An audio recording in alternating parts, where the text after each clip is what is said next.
সুপ্রিয় দর্শক মণ্ডলী, আজকের সংবাদপত্রে আপনাদের সবাইকে স্বাগত জানাচ্ছি। দর্শক মণ্ডলী, আমাদের সঙ্গে রয়েছেন বিশিষ্ট অর্থনীতিবিদ মামুন রশিদ। মামুন ভাই, স্বাগত আপনাকে। বাংলাদেশ প্রতিদিনের শিরোনাম হচ্ছে রোজার আগে নির্বাচন, 30 মিনিটে 52 জনকে হত্যা। কলকাতায় পুরনো চোরাচালান ব্যবসায় আবার তাজুল। দৈনিক ইত্তেফাক, নির্বাচনের সব প্রস্তুতি ডিসেম্বরের মধ্যে নিতে প্রধান উপদেষ্টার নির্দেশ। ফেনীতে বাঁধ ভেঙে প্লাবিত 35 গ্রাম, বান্দরবানে পাহাড় ধস। জুলাইয়ে আন্দোলন দমাতে প্রাণঘাতী অস্ত্র ব্যবহারের অনুমতি দেন শেখ হাসিনা। গণজমিন গুলি নির্দেশ হাসিনাই দিয়েছিলেন। ডিসেম্বরের মধ্যে নির্বাচনের প্রস্তুতি শেষ করার নির্দেশ। ইতিহাস রাজকুমারের গল্প নয়। কালের কণ্ঠ, ফেব্রুয়ারিতেই জাতীয় নির্বাচন। শেখ হাসিনার প্রাণঘাতী অস্ত্র ব্যবহারের নির্দেশদাতা। শুধু হাসিনা নয়, আওয়ামী লীগেরও বিচার হওয়া উচিত, ফখরুল। আমার দেশ সারা দেশের সঙ্গে কার্যত বিচ্ছিন্ন হয়ে পড়ে, রাজধানী ঢাকা ফিরে দেখা, জুলাই। প্রাণঘাতী অস্ত্র ব্যবহারের নির্দেশ দেন হাসিনা। ডিসেম্বরের মধ্যে নির্বাচনের প্রস্তুতির নির্দেশ প্রধান উপদেষ্টার। কালবেলার সংক্রমণ প্রতিরোধে উপায় জানেন না উপজেলা পর্যায়ের ৭৯ ভাগ স্বাস্থ্যকর্মী। রেলের প্রকল্পে বিলম্ব আর ব্যয় বৃদ্ধির মহোৎসব। ডিসেম্বরের মধ্যে জাতীয় নির্বাচনের প্রস্তুতি নির্দেশ প্রধান উপদেষ্টার। আমাদের সময় যেখানে পাবেন গুলি করেন, আন্দোলনকারীদের দমনে শেখ হাসিনার নির্দেশ। ডিসেম্বরে সব প্রস্তুতি শেষের নির্দেশ প্রধান উপদেষ্টার। সাবেক ভূমিমন্ত্রীকে 18 কোটি টাকা ঘুষ দেয় স্কাই পাওয়ার। সময়ের আলো, রোজার আগে নির্বাচন। জুলাই ঘোষণাপত্রে 7 নভেম্বরের গুরুত্ব চায় বিএনপি। হাসিনার নির্দেশে গুলির প্রমাণ মিলেছে। করতোয়া, ডিসেম্বরের মধ্যে নির্বাচনের প্রস্তুতি শেষ করার নির্দেশ। জলাবদ্ধতায় সুপেয় পানির সংকট। হাসিনা নিজেই গুলির নির্দেশ দেন। দিনকাল, নির্বাচনের সব প্রস্তুতি ডিসেম্বরের মধ্যে নেওয়ার নির্দেশ প্রধান উপদেষ্টার। রাজনৈতিক সদিচ্ছার অভাবে স্থবির ব্যবসা বাণিজ্য, বিনিয়োগ। নেতৃত্বের এক মহাকাব্যের নাম তারেক রহমান। আলোকিত বাংলাদেশ, নির্বাচনের গুলি চালানোর নির্দেশ দেন শেখ হাসিনা। বাংলা ব্লকেডে স্থবির দেশ, আন্দোলন চলবে। নির্বাচনের সব প্রস্তুতি ডিসেম্বরের মধ্যে নেওয়ার নির্দেশ। সংগ্রাম, ডিসেম্বরের মধ্যে জাতীয় নির্বাচনের প্রস্তুতি শেষ করার নির্দেশ প্রধান উপদেষ্টার। নিরাপত্তা বাহিনীকে প্রাণঘাতী অস্ত্র ব্যবহারের নির্দেশ হাসিনার। শুল্ক কমানো নিয়ে দুপক্ষের মধ্যে দর কষাকষি চলছে। শুল্ক হার কার্যকর হলে যুক্তরাষ্ট্রের বাজারে বাংলাদেশি পণ্যের প্রতিযোগিতার সক্ষমতা কমে যাবে। খবরের কাগজ, শক্তি সঞ্চয়ের চেষ্টা করছে এনসিপি। ডিসেম্বরের মধ্যে নির্বাচনের প্রস্তুতি নিন। আর সততার জয় পেলেন দুদকের শরীফ। এই ছিল শিরোনাম। শিরোনামের মধ্যে যেটা নতুন খবর আজকে যেটা আসছে সেটা হচ্ছে যে প্রধান উপদেষ্টা নির্বাচনের ব্যাপারে আরও খুলাসা করেছেন। অর্থাৎ ডিসেম্বরের মধ্যে নির্বাচন সংক্রান্ত যাবতীয় প্রস্তুতি সম্পন্ন করার নির্দেশ দিয়েছেন আইনশৃঙ্খলা বাহিনী সহ। এটাকে আপনি কীভাবে দেখছেন? এটাকে আমি মনে করি যে এটা একটা স্বস্তির বিষয়। কারণ এখন যেটাই হোক না কেন, এই প্রায় এক বছর এই জুলাইতে অভ্যুত্থানের পরবর্তীকালে আমরা খুব একটা যে মানে শক্তিশালী অবস্থান, আইনশৃঙ্খলা পরিস্থিতি কিংবা অর্থনৈতিক সমস্যাগুলোর সমাধানের ক্ষেত্রে কোনো দিক নির্দেশনা পাওয়া খুব একটা পাইনি। কিছুটা হলো জনগণ হয়তো আমরা বেশি আশা করে ফেলেছিলাম, হয়তো প্রস্তুতির সেরকম ছিল না। আমাদের এমনিতেই সক্ষমতা নিয়ে প্রায় প্রতিনিয়তই আলোচনা রয়েছে, ছিল, আছে। তো সেই ক্ষেত্রে এখন মনে হচ্ছে যে অনেকেই মনে করেন যে একটা নির্বাচন যদি করা যায় অন্তর্ভুক্তিমূলক, অংশগ্রহণমূলক, তাহলে অনেক কিছু সমস্যার সমাধান হবে। সবচেয়ে বেশি জিনিস হচ্ছে একটা ভিজিবিলিটি আসবে, একটা পলিটিক্যাল ট্রানজিশন হবে এবং political party, because it's a party combination, সেই ক্ষেত্রে অনেক কিছুর সমাধানের ক্ষেত্রে একটা বৃহত্তর সমঝোতা নিয়ে এগোনো যাবে। তো সেই ক্ষেত্রে মাননীয় প্রধান উপদেষ্টা যথার্থই বলেছেন যে প্রস্তুতি নিতে হবে ডিসেম্বরের মধ্যে। সেটা নিয়ে নির্বাচন কি এপ্রিলে হবে, নির্বাচন কি ফেব্রুয়ারিতে হবে, কিংবা নির্বাচন আদৌ হবে কিনা তাড়াতাড়ি সহসাই, সেগুলো নিয়ে কিন্তু বেশ সন্দেহ ছিল। ইতিমধ্যে উনি ওনার বক্তৃতায় বলেছিলেন এপ্রিল, পরবর্তীকালে প্রধান বিরোধী দলের বক্তব্যের প্রেক্ষিতে, আলোচনার প্রেক্ষিতে লন্ডনে সেটি ফেব্রুয়ারিতেও করা যেতে পারে বলে এই ধরনের একটা সমঝোতা হয়েছে বলে আমরা পত্রিকান্তরে জানতে পেরেছি। সেটা হলে কিছুটা হলে ভালো হয়, বিকজ এপ্রিল কিংবা জুন নিয়ে ব্যাপক মানে আবহাওয়া সংক্রান্ত, পরীক্ষা সংক্রান্ত বিভিন্ন প্রশ্ন উঠে আসছিল। সেই ক্ষেত্রে রোজার আগে হয়ে গেলে ভালো বলে অনেকেই বলেছেন, এমনকি অন্যান্য কিছু রাজনৈতিক দলও বলেছে। সেই ক্ষেত্রে ডিসেম্বরের আগেই যে প্রস্তুতিটা নিতে হবে, কারণ নির্বাচন কমিশনের একটা ব্যাপক প্রস্তুতির প্রয়োজন রয়েছে। যদি আমরা ব্যাপকভাবে অংশগ্রহণমূলক, নিরাপদ এবং অন্তর্ভুক্তিমূলক একটি নির্বাচন করতে চাই, সকলের কাছে গ্রহণযোগ্য ফলটি, সেই ক্ষেত্রে আমার মনে হয় যে ন্যূনতম 2 মাস একটা প্রস্তুতি দরকার, ন্যূনতম। সেই ক্ষেত্রে আসলে ডিসেম্বরের আগেই প্রস্তুতিটুকু গ্রহণ করতে হবে। এবং আমি একবার জনাব মানে প্রধান নির্বাচন কমিশনারকে বলতে শুনেছি, এমনকি আমাদের 2-1 উপদেষ্টাও সরকারি কর্মকর্তাদের উদ্দেশ্যে বলেছেন যে অতি শীঘ্র নির্বাচনের প্রস্তুতি গ্রহণ করা উচিত।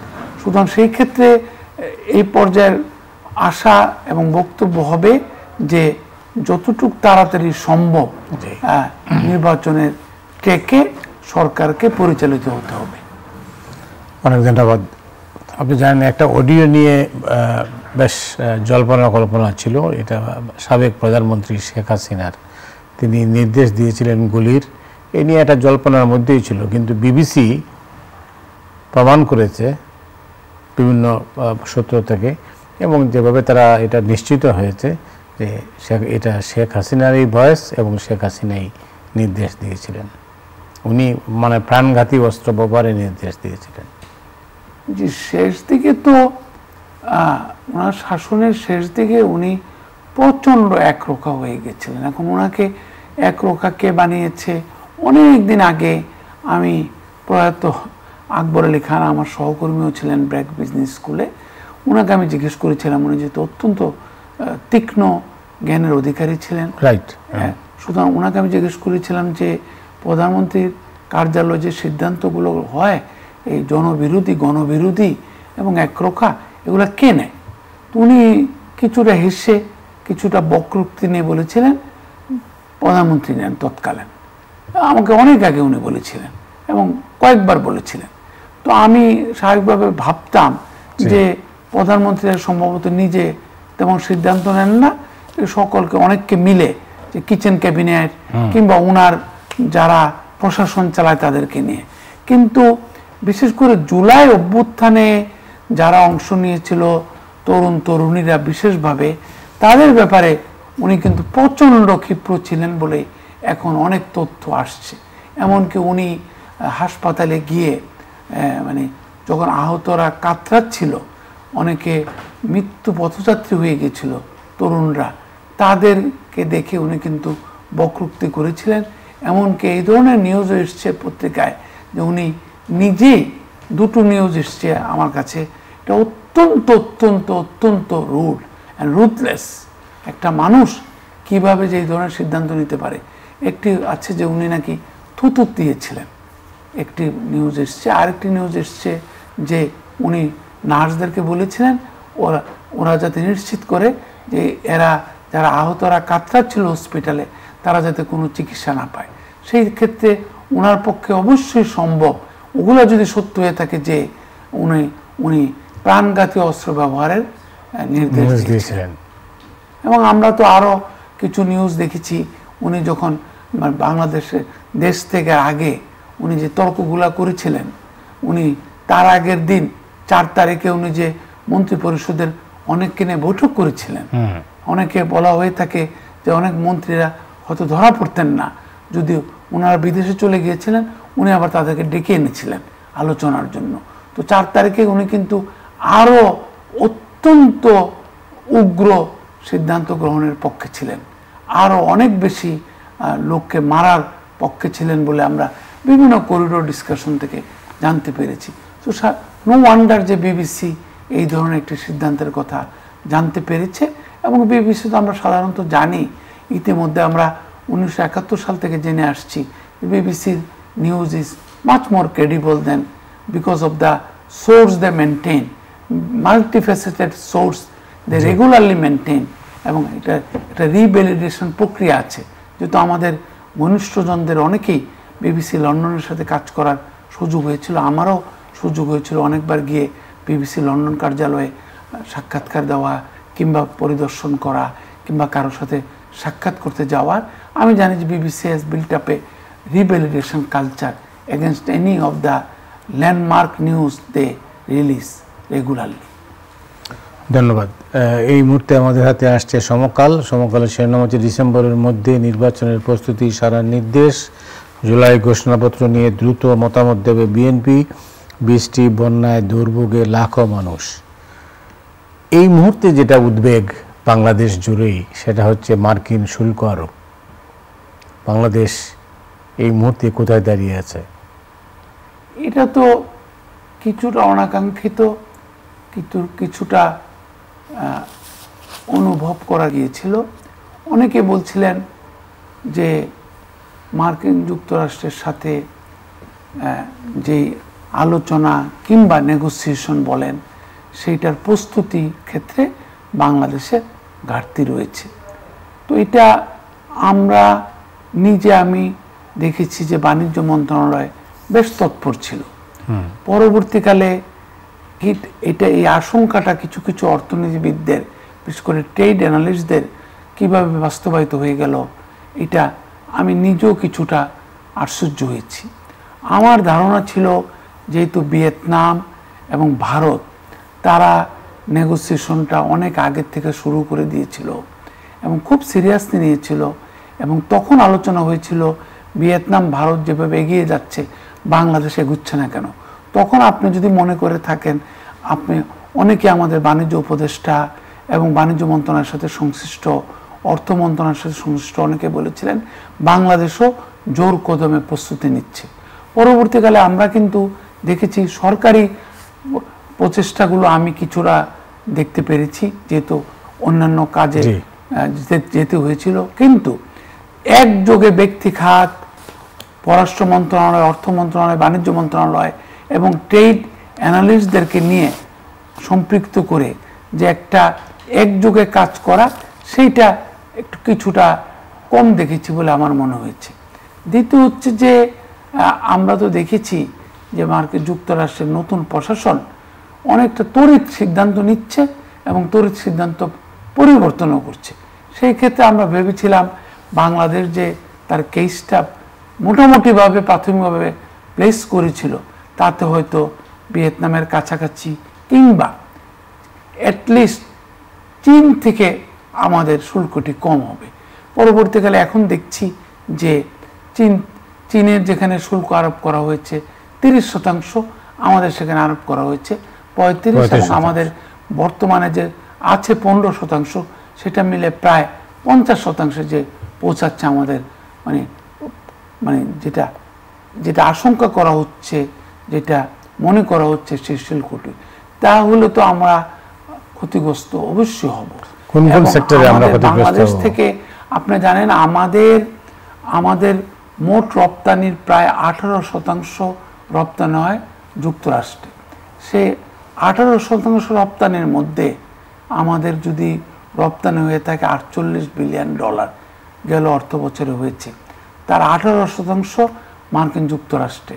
গেল অর্থ বছরে আমাদের প্রায় $8.5 বিলিয়ন রপ্তানি হয়েছে মার্কিন যুক্তরাষ্ট্রে, আর $2 বিলিয়ন একটু উপরে আমদানি করেছি আমরা। সেই ক্ষেত্রে ওই রপ্তানির প্রায় 87% হচ্ছে তৈরি পোশাক। তো স্বাভাবিকভাবেই তৈরি পোশাক, বিশেষ করে মধ্যম এবং ছোট আকারের তৈরি পোশাক উৎপাদনকারীরা ক্ষতিগ্রস্ত হবে বলে অনেকে আশঙ্কা করছেন, আমাদেরও আশঙ্কা। দ্বিতীয় হচ্ছে যে মার্কিন যুক্তরাষ্ট্র কি যারা কম দামে রপ্তানি করতে পারবে, কম শুল্কে, তাদের থেকে পণ্য না কিনে ভোক্তারা আমাদের থেকে কেন পণ্য কিনবে, কিংবা পণ্য কিনে থাকলেও আস্তে আস্তে যদি কেউ আমাদের প্রতিযোগী দেশসমূহের মধ্যে আমাদের সাথে কম্পিট করতে পারে, আমাদের কাছাকাছি আসতে পারে, তাহলে তো আস্তে আস্তে ধীরে ধীরে আমাদের রপ্তানিও ক্ষতিগ্রস্ত হবে। আপনি ইতিমধ্যে জেনেছেন ভারত, পাকিস্তান, ইন্দোনেশিয়া, আমাদের অনেকগুলা ব্র্যান্ডে কিন্তু ওরা ঢুকে পড়েছে। আমাদের একটা ব্র্যান্ড ছিল, বাংলাদেশের একচ্ছত্র আধিপত্য ছিল, কেলভিন ক্লেইন। আমাদের চট্টগ্রাম এবং ঢাকার অনেকগুলা গার্মেন্টস ইন্ডাস্ট্রি কেলভিন ক্লেইনে একচ্ছত্র আধিপত্য বিস্তার করেছিল। কিন্তু আমরা গেল 1-2 বছরে দেখেছি সেখানে ইন্দোনেশিয়া ঢুকে পড়েছে, শ্রীলঙ্কা ঢুকে পড়েছে, পাকিস্তান ঢুকে পড়েছে, কম্বোডিয়া আছে। হ্যাঁ, সুতরাং এই যে গ্যাপের মধ্যে শ্রীলঙ্কা তো অলরেডি ছিল, গ্যাপের মধ্যে যেটা বেটার ব্র্যান্ড সেটা হচ্ছে বানানা রিপাবলিক, সেখানে শ্রীলঙ্কা ঢুকে পড়েছে। সো আমরা লোয়ার এন্ডে অপারেট করতে পারছিলাম ওয়ালমার্ট এবং H&M ওখানে। H&M এখানে প্রাসঙ্গিকভাবে আসে না, ইউরোপীয় ব্র্যান্ড যেহেতু, বিশেষ করে ওয়ালমার্ট সেখানে কিন্তু আমরা এখন যদি শুল্ক বাড়ে সেই ক্ষেত্রে ওই যাদের মানে যারা এই হাই এন্ট্রি ব্যারিয়ার নিয়ে চলে, সেই ক্ষেত্রে ক্ষুদ্র পর্যায়ের ভোক্তারা মার্কিন যুক্তরাষ্ট্রের তারা কিভাবে কিনবে? সস্তায় জিনিসটা কিনতে পারবে না, তার সাথে আবার 35% যোগ হয়ে যাবে অলরেডি। স্বাভাবিকভাবেই মার্কিন যুক্তরাষ্ট্র ভিত্তিক ভোক্তাদের উপরে একটু চাপ আসবে, তারা কোনটা কিনবে কোনটা কিনবে না। সেই ক্ষেত্রে বাংলাদেশের পক্ষে কন্টিনিউয়াস তাদের চয়েসটা নাও থাকতে পারে। সেই ক্ষেত্রে যদি আলোচনা চলছে, আলোচনা আজকে বুধবার মার্কিন যুক্তরাষ্ট্রে, আগামীকালকে আলোচনা চলবে, যদি আলোচনা যদি আকাঙ্ক্ষিত কোনো ফল আসে তাহলে অত্যন্ত আনন্দিত হব আমরা। কারণ বাংলাদেশের ফর্মাল ইন্ডাস্ট্রিয়াল সেক্টরের মধ্যে গার্মেন্টস খাত একটা বিরাট ময়ূর আকার ধারণ করেছে। এবং আপনি জেনে থাকবেন যে বিগত সরকারগুলো প্রত্যেকে কিন্তু একটা বিষয় ধারাবাহিক সহায়তা দিয়ে আসছিল, সেটা হচ্ছে তৈরি পোশাক খাত। সেই ক্ষেত্রে তৈরি পোশাক খাতের সাথে সকল কর্তৃপক্ষকে, সকল পক্ষকে একযোগে কাজ করতে হবে। এবং এই ক্ষেত্রে আমি যদি ভুল না করে থাকি, যে চিঠিটি আমাদের মাননীয় প্রধান উপদেষ্টাকে দেওয়া হয়েছে, সেই চিঠির শেষ 2টি লাইন কিন্তু অনেক ব্যাখ্যার দাবি রাখে, যে ব্রিক্সের সাথে বেশি ঝুঁকলে আরো 10% শুল্ক হতে পারে। যেই সমস্ত মার্কিন যুক্তরাষ্ট্রের করিডোরে যে আলোচনাগুলো আমরা আপনাদের পত্রিকা মারফত জানতে পেরেছি, যে কেউ যদি মার্কিন যুক্তরাষ্ট্রের শত্রুপক্ষের সাথে হাত মিলায়, তাদের ক্ষেত্রে তাদের দিকে ঝুঁকে পড়ে, কিংবা ওই মার্কিন যুক্তরাষ্ট্র যেই সমস্ত দেশকে স্যাংশন দিয়েছে তাদের সাথে যদি সখ্যতা বাড়ায়, সেক্ষেত্রে শুল্ক আরো বাড়তে পারে। আমাদেরকে অবশ্যই স্যাংশনপ্রাপ্ত দেশ হচ্ছে মিয়ানমার। হ্যাঁ, মিয়ানমারে তো আমাদের থেকে তাদের অবস্থান তো অনেক ভালো, তাদের তুলনামূলকভাবে 40% আরোপ করা হয়েছে। বাট আরেকটি কথা আপনাকে মনে রাখতে হবে, বাংলাদেশকে রিপ্লেস করা রাতারাতি সম্ভব নয়। আর মানে মিয়ানমারকে নিয়ে অনেকে আশাবাদী ছিলেন, মানে এই সামরিক সরকার আসার আগে, যে মিয়ানমার একটা বিরাট কিছু হবে। আমরা নিজেরাও আপনার অনুষ্ঠানে আলোচনা করেছি, বিভিন্ন চ্যানেলের অনুষ্ঠানে। কিন্তু মিয়ানমার এই 40% দিলেই যে মিয়ানমার কিছু একটা করতে পারবে আমরা মনে করছি না। তারপরে আমরা মনে করছি যে আমাদের প্রতিযোগী দেশগুলাতে যদি আমাদের থেকে মানে বেশি শুল্ক আরোপ না করা হয়, আলটিমেটলি বাংলাদেশ ক্ষতিগ্রস্ত হবে। যদি চীনের শুল্ক মানে 35% উপরে থাকতো, তাহলে হয়তো আমরা দেখতাম যে, কিংবা আমাদের থেকে বেশি থাকতো, তাহলে আমরা হয়তো দেখতাম চীন থেকে অনেক অর্ডার বাংলাদেশে চলে আসছে। এখন আমাদের অর্ডার যদি 35% শুল্ক থাকে, বহাল থাকে, আর চীনের যদি 30% থাকে, তাহলে তো আমরা বেনিফিটটা পাবো না। ভারত অলরেডি 26%। ভারত একটা নিউ ট্রেড এগ্রিমেন্ট করতে চাচ্ছে। ভারত যদি ভিয়েতনামের মতো 20% নেমে আনতে পারে, আপনি ইতিমধ্যে দেখেছেন ব্ল্যাক স্টোনের মতো প্রতিষ্ঠান, ভারতের পোশাক তৈরিকারী প্রতিষ্ঠান গোকুল দাসে ইনভেস্ট করেছে। যদিও গোকুল দাস বলেছে রাতারাতি তারা পারবে না বাংলাদেশের যে স্কিলম্যানশিপ সেটাকে রিপ্লেস করতে, বাট হয়তো ভারত কিন্তু এখন তৈরি পোশাক খাতে অনেক প্রণোদনা দিচ্ছে। এমনকি আমরা ইতিমধ্যে জানতে পেরেছি বাংলাদেশ ভারতের বর্ডারে কিছু তৈরি পোশাক শিল্প প্রতিষ্ঠা করা যায় কিনা, সেই ক্ষেত্রে তারা বাংলাদেশের দক্ষ শ্রমিকদেরকে তৈরি পোশাক খাতে এরিও করতে পারে কিনা বর্ডার এরিয়ার, সেই ধরনের একটা চেষ্টার কথা আমরা জানতে পেরেছি। ইতিমধ্যে ভারতের যে বাণিজ্য মন্ত্রণালয় থেকে মানে তৈরি পোশাক খাতকে আরো উল্লম্ফন ঘটানোর জন্য অনেক বেশি প্রণোদনা দেওয়া হয়েছে। ইতিমধ্যে ভারত যদি তার নেগোসিয়েশনটি শেষ করতে পারে যুক্তরাষ্ট্রের সাথে, ইতিমধ্যে 26% শুল্ককে যদি 20% ভিয়েতনামের মতো নামিয়ে আনতে পারে, তো ভারত হতে পারে আরেকটা থ্রেট।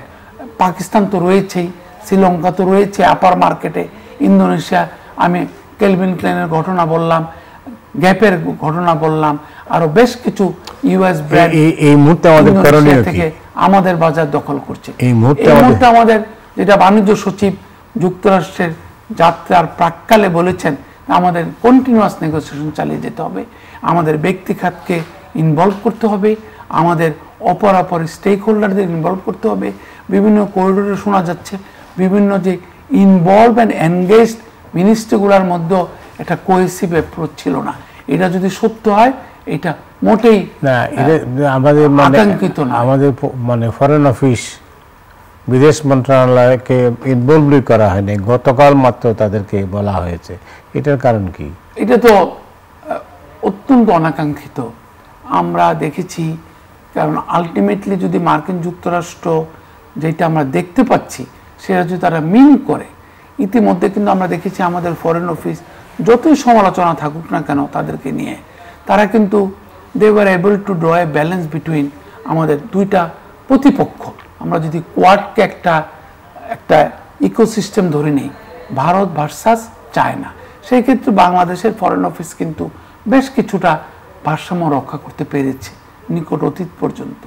সেই ক্ষেত্রে ফরেন অফিসকে আলটিমেট উদ্দেশ্য যদি মার্কিন যুক্তরাষ্ট্রের থেকে থাকে চায়নাকে কিছুটা কর্নার করার, এটা আলোচিত হচ্ছে, সেই ক্ষেত্রে অবশ্যই একটা ভারসাম্য আনার ক্ষেত্রে ফরেন অফিসকে রাখতে হবে। শুধু ফরেন অফিস না, আমি মনে করি ফরেন অফিস, কমার্স অফিস, ব্যবসায়ীরা, বিশেষ করে বিজিএমইএ, বিকেএমইএ এবং আমাদের কিছু ট্রেড অ্যানালিস্ট যারা ইতিমধ্যে নেগোসিয়েশন স্কিল আছে, বিশেষ করে সরকারি কর্মকর্তাদের, বাণিজ্য মন্ত্রণালয়ের কর্মকর্তাদের, পররাষ্ট্র মন্ত্রণালয়ের কর্মকর্তাদের, তাদের নেগোসিয়েশন স্কিলটা আরো অনেক বেশি বাড়াতে হবে। অনেক ধন্যবাদ। অল্প সময় আছে। চীনের রাষ্ট্রদূত ঢাকায় বলেছেন অনেক চ্যালেঞ্জ বাংলাদেশে বিনিয়োগে। অবশ্যই বাংলাদেশে বিনিয়োগে তো মানে চীনের অনেক কোম্পানি বিগত সময়ে দেখেছি আমরা এগিয়ে এসেছিল, তারা অনেক বড় বড় প্রকল্পে হাত দিয়েছিল, বিদ্যুৎ খাতে, তারপরে বৃহৎ সেতু নির্মাণে, রাস্তাঘাট নির্মাণে, সেটা চীনের কথা। আবার কিছু সমালোচনাও ছিল চীনের বিভিন্ন কন্ট্রাক্টরদের নিয়ে।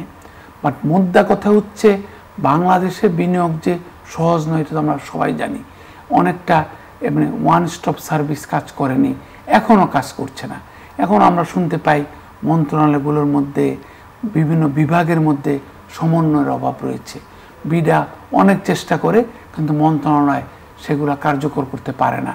ওয়ান স্টপ সার্ভিস হচ্ছে না, ভূমি অধিগ্রহণ, জ্বালানির সমস্যা, ইনএফিশিয়েন্ট পোর্ট, তারপরে আমাদের ট্যাক্সেশন, এগুলো নিয়ে প্রতিনিয়ত বিশ্বব্যাংক সহ অপরাপর উন্নয়ন সহযোগীরা আলোচনা করছে।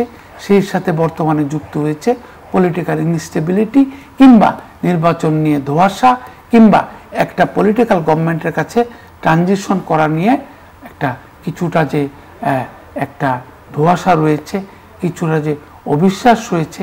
যত তাড়াতাড়ি নির্বাচন করা যায়, যত তাড়াতাড়ি একটি নির্বাচিত সরকারের কাছে ক্ষমতা প্রত্যর্পণ করা যায়, যত তাড়াতাড়ি নির্বাচিত সরকার আরও বেশি বিনিয়োগ বান্ধব সিদ্ধান্ত নেয়, যত তাড়াতাড়ি ওই সমস্ত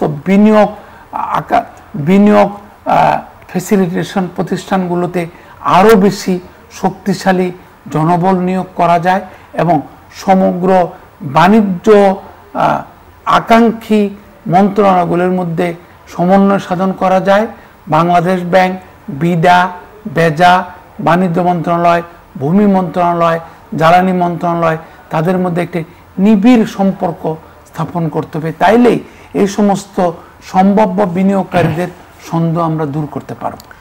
অনেক ধন্যবাদ মামুন ভাই আপনাকে। দর্শক মণ্ডলী, আজ রাতের মতো এখানে বিদায় নিচ্ছি। আগামীকাল আবার দেখা হবে। শুভরাত্রি।